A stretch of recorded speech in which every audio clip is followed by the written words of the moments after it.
প্রত্যেকটি সন্তানের সার্থকতা হচ্ছে বাবা মার চাওয়াগুলোকে হাতের মুঠোয় এনে দেওয়া।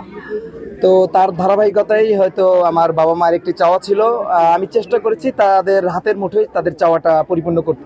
তো আলহামদুলিল্লাহ সকলের শুভাকাঙ্ক্ষীদের দোয়ায় আমি সফল হয়েছি।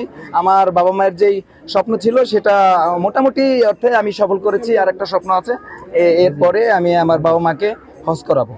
আমার আব্বার স্বপ্ন ছিল, আর আল্লাহ তাআলার অশেষ রহমতের পরে আমরা এই কাজটা করতে পেরেছি। আমার আব্বার স্বপ্ন ছিল যে তাদের বউদেরকে সেই নতুন বাড়িতে যাতে হেলিকপ্টার নিয়ে আসে, এটা তার ছেলেদের উপর তার একটা মানে ইচ্ছা পোষণ করছিল।